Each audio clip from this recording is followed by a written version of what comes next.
Is the United States of America slouching toward fascism? Hi, I'm Scott Ott, and this is Bill Whittle now. And Bill, the topic comes to us from the NPR Radio Politics podcast. And actually, I didn't listen to the podcast. I just read the story about the podcast. And they were interviewing a guy named Jacob Stanley, who's professor of philosophy at Yale, who while they agree that experts disagree on what fascism really means, kind of has this definition of what it means to be a fascist nation. You have a cult of the leader, promises of national restoration in the face of humiliation, often brought on by supposed communists, Marxists, minorities, and immigrants. And those people, of course, pose a threat to the character and history of the nation. Bill, does that seem to you a reasonable description of what a fascist nation is? That's a reasonable description of what a fascist nation is, yeah. So it's interesting because that term comes up a lot, and it has over the years. I mean, Ronald Reagan was described as a fascist. George Bush was described as a fascist. Some on the right said that, Barack Obama had those kind of autocratic tendencies. And I just wonder if anybody really knows what they're saying when they say so-and-so. Donald Trump, for example, the current resident of the White House, has fascist tendencies. Do you think people really understand that? Or do you think there's a popular meaning of it that is different than what the academic meaning might be? Well, the term has changed a little bit. The term fascism comes from the word fasci, I think. A fasci. It's a bundle of sticks. It's an Italian word for a bundle of sticks, goes back to Rome. And it was a symbol of Rome, and is also the symbol of Mussolini, who basically invented the term. And the fasci was, or fascisti, I can never get that right, was basically a bundle of sticks wrapped together. And the entire idea of using this as your symbol was that a collective is stronger than an individual. The entire idea of the word fascism comes from the idea of a collective, a bundle of sticks tied together. That's the real definition of it. The modern definition of fascist is anybody who disagrees with a Democrat. Or one might argue anybody who disagrees with a Republican, or I guess those people are communists. Never mind. I'm sorry. That's right. Get it straight. So one of the other characteristics that Professor Stanley points out is that the leader proposes that only he can solve these problems and that his opponents are enemies or traitors, meaning enemies of civilization in effect. And I think you can see where this is going. I mean, it was on NPR and it was a Yale professor. Do you think that this is a tenuous connection that he's trying to make with President Trump, or do you think that he has a point here? When you have NPR interviewing a professor from Yale about fascism in America, stipulated, you are already on about as tenuous a connection as you can possibly be. I don't remember who said it. I really don't. But it's a wonderful statement. And the statement is, fascism is always descending upon America and always manages to land in Europe. And here's the fundamental difference between real fascism and Orange Man bad fascism.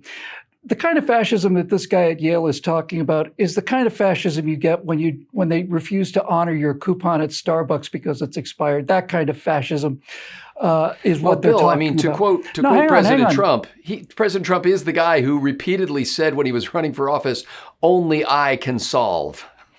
So what's the difference between Donald Trump, Mussolini, Stalin, and Hitler? All of them basically said, I'm the answer to the problems of the country. What's the difference? See, to me, the difference is that unlike Stalin and Mussolini and Hitler, people can say whatever they want to about Trump and they're not taken away and shot. And when we talk about fascism, that's what we're talking about. We're talking about the power of the state to enforce a continuous ongoing level of terror that allows the person who is the dictator to do whatever they want to. If you stood up and criticized Joseph Stalin, you were killed. If you stood up and criticized Adolf Hitler, you were killed. And at certain times, if you stood up and criticized Mussolini, you were killed. If you stand up and criticize Donald Trump, you are a professor at a prestigious university, and your criticism is broadcast across the nation on the public airways for free so that no one can listen to it. Well, and that's why I couched the introduction to the show the way I did. I mean, the headline on the Politics podcast from NPR says, Fascism Scholar says U.S. is, quote, losing its democratic status. And I said slouching toward fascism. I don't think that the professor is making the case that, President Trump has reached Il Duce status. Of course he is. But he has concerns about it. For example, I'll give you a few of his concerns. And he states it this way. In fact, let me quote him because I don't want to misquote him by just highlighting it.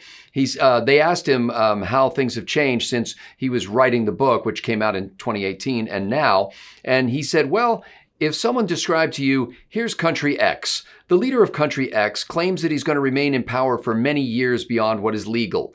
He sends federal forces in to quell largely peaceful protests for racial justice in his country. His attorney general seems dedicated to him over the rule of law. The major political party that controls the courts and most of the government has, as their entire platform, devotion to him. And by the way, for those who don't know it, the Republican Party at the 2020 convention did not come up with a new platform as they have every 4 years since 1856. They just rubber stamped the 2016 platform. And then later the Trump campaign came out with 50 points of things that he'd like to accomplish in his next term. So basically he's not saying he's taking people out and getting them shot, but he's saying little by little, we're moving in a non-democratic direction. Would that be the case? Really, I'd like to have a conversation with this fellow, because it seems to me that back in 2008, when the light worker, who was worshipped by everybody as the answer to everything, especially him who said, I am the reason that we're here is because of me, the guy who got the Nobel Peace Prize before he even got into office because of his ego and his personality. You remember that fellow, the last fellow.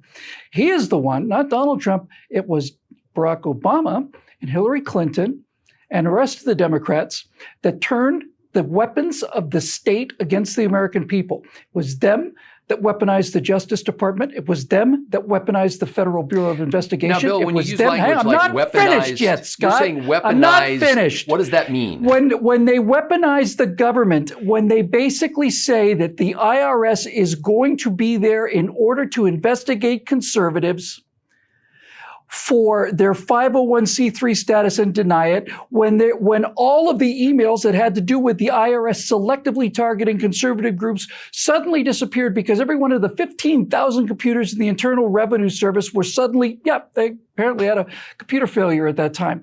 When the FBI launches an investigation into Donald Trump, doesn't investigate Hillary Clinton, the director of the FBI comes out and lists for 45 minutes all of the felony activities that she's committed, and then says, no, I don't recommend prosecution.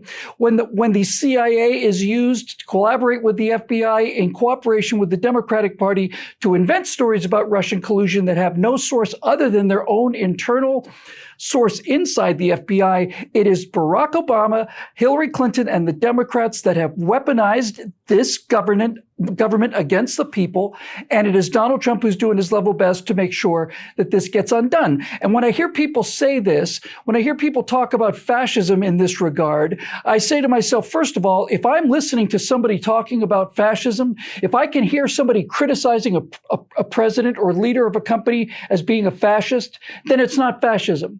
Because if he's able to criticize the president about being a fascist, then this cannot be a fascist state because he's criticizing him. In a fascist state, he'd be taken off and killed. But let's get down to the finer points about all this. What does fascism mean? It comes from the word meaning a bundle of sticks. It is collectivism. Fascism is the idea that the state is immortal and the people, the individuals, there are no individuals. There are simply people that serve the state, and the state is immortal. And if you want to talk about Nazism, because most people really equate fascism with the Nazis, not so much with Mussolini, even though he basically came up with the term and inspired Hitler quite a lot. Then you talk about the Nazis, and what do you find about the Nazis? Well, so it's a giant battle between the right-wingers, which are Nazis, and the left-wingers, which are communists, which is absolutely insane and utterly false. The communists were international socialists, and the Nazis were racial socialists. And this idea that the opposite to communism is Nazism, and therefore conservatism is just nuts. This whole left-wing right-wing thing came as a result of a division in parliament in Europe from a long, long time ago, has no relationship to us. So just for the professor at Yale, I'm not a Yale professor, so I certainly don't have his credentials, but I would just ask him this. Which one of these sounds most like fascism? Fascism has a powerful state. Communists had a powerful state. The Nazis had a powerful state. The Italians under Mussolini had a powerful state.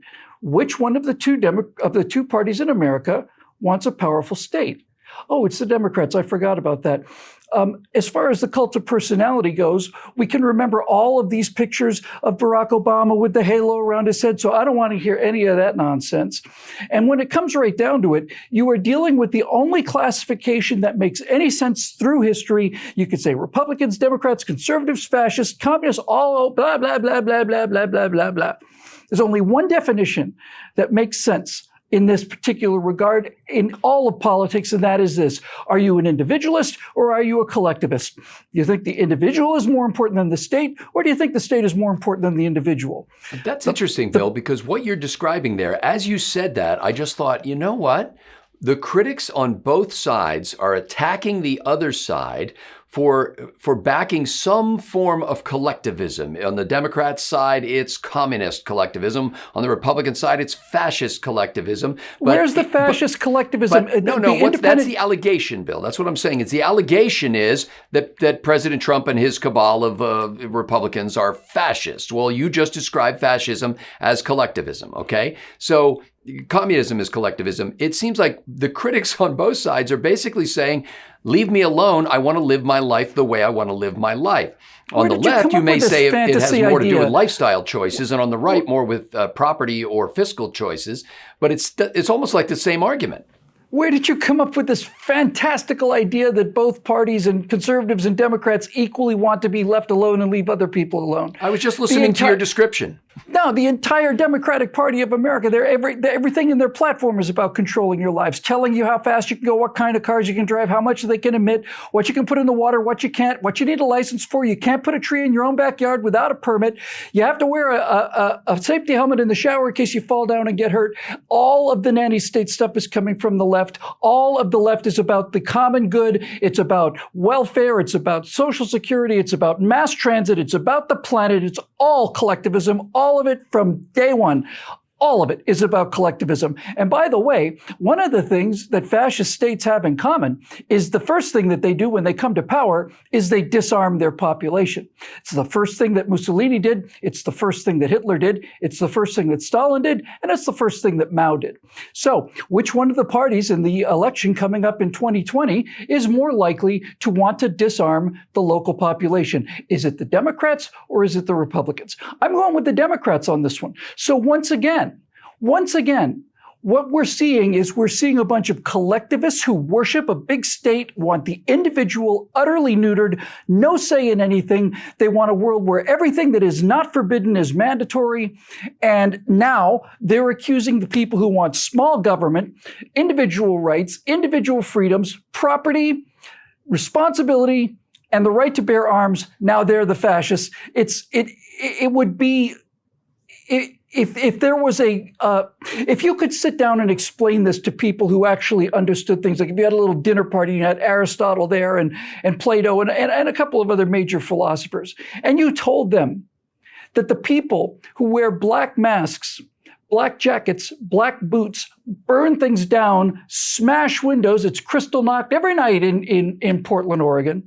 If somebody told them that the people who were doing this, beating up individuals on the street because they wanted to go see Ben Shapiro talk, burning down schools because of that. If somebody told you that they call themselves anti-fascist, people like that, philosophers, would burst into laughter. They wouldn't know what else to do. They're the definition of fascism. They're the definition of we get our way, or there's going to be violence. We get what we want, or we're going to burn this thing down. And not only is this the defining characteristic of Antifa and the people who are in these Black Lives Matters protests, you could say that Black Lives Matters have a point, but it does. But the organization seems to be where all the fires are. So all of this together is just one more example of just how stupid you have to be in order to be a professor at Yale University, and just how gullible you have to be to work for National Public Radio and broadcast this with a straight face. We'll provide a link to the NPR story for our members. I'm sorry to yell at you, man, but I don't like getting called a fascist, and I just absolutely lose my mind on this subject. At BillWhittle.com, when you see the video at the website, you'll also see that background information. We'll provide a link to the NPR story. So if you've only been watching this show on YouTube or our other program, Right Angle, some 40 programs a month that we produce at BillWhittle.com, thanks to our members. If you've only seen it there, then you're missing a lot of the rich content that's provided at the website, not just additional background information like this, but what the members provide there in their comments section and in their own member blog. We invite you to join those members by becoming a member. Click the big green button at BillWhittle.com. I'm Scott Ott for Bill Whittle. Thanks for watching.